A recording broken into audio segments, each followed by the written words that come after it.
አሁን በጣም አሳሳቢው ነገር የአገር ዜጎች መብት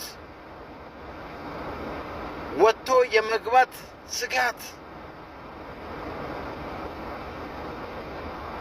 ኧረ በየትኛው መንደር፣ በየትኛው አካባቢ፣ በየትኛው ከተማ ነው ሰው በሰላም ወጥቶ በሰላም የሚገባው? ናፈቀን። መቼ? በጣም እርግጠኛ ነኝ የሚቀጥለው ዓመት የተከበሩ ጠቅላይ ሚኒስትር አብይ አህመድ እርሶም ጠቅላይ ሚኒስትር እንደሚሆኑ በጣም እርግጠኛ ነኝ። ግን እንዴት ነው የሚቀጥለው? ሹፌር እየተገደለ፣ ሹፌር እየተዘረፈ፣ ሹፌር እየታገተ እንደዚህ ነው የሚቀጥለው? ጥያቄ ያለኝ ለእርሶ። እስከ አሁን የመጣንበት መንገድ ትክክል አይደለም። ሊያስተካክሉ ይገባል። የተሰሩ መሰረተ ልማቶች በሀገሪቱ መካከል በጣም ብዙዎች ናቸው። ስለ ሰው ግን አልተሰራም። ስለ ዜጋ አልተሰራም። የዜጋ መብት አልተሰራም። የዜጋ ደህንነት አልተሰራም። ሰው በሰላም ወጥቶ በሰላም እየገባ አይደለም።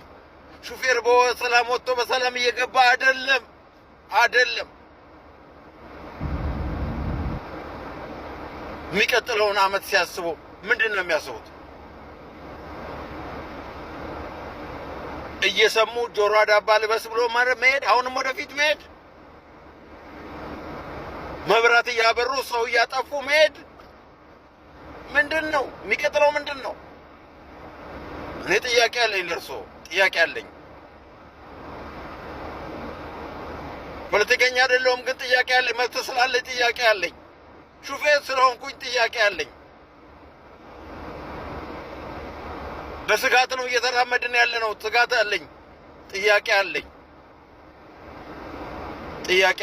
ገዳያችን በዝቷል።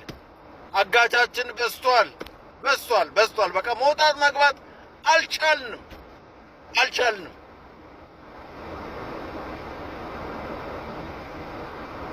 ምንድን ነው መጨረሻችን? በእርሶ ስር ያሉ በትራንስፖርት ሚኒስትር ተብለው የተቀመጡማ የዛሬ 40 ዓመት መንጃ ፈቃድ ያወጣውን ሰው እስከ ዛሬ ያጠራቀማትን ጥሪቱን ለመብላት ፕላን እያደረጉ ነው ያሉት። እንደዚህ ነው የሚቀጥለው?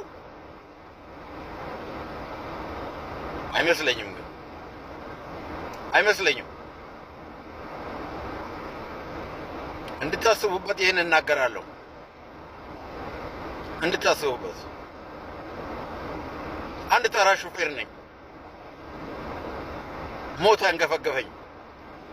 ወንድሞችን ከጎኔ አጣሁ። ወገኖችን ከጎኔ አጣሁ።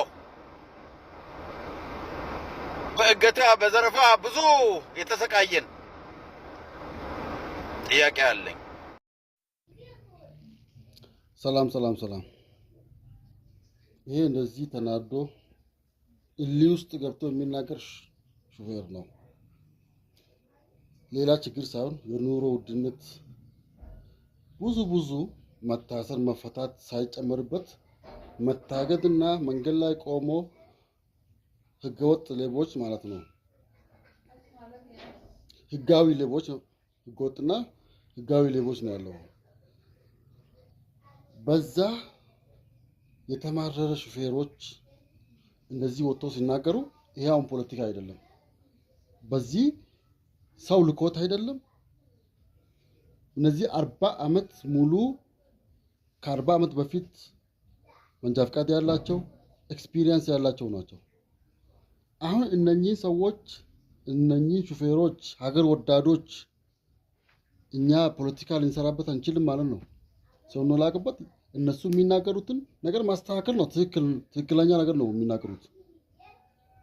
እና ይሄ አንዳንድ በሙስና ዘቀጡና የወጪያቸው ኑሯቸው ሙስና የሆኑ ሰዎች ይህን ውሸት ሊሉት አይገባም፣ አይችሉም። ስለዚህ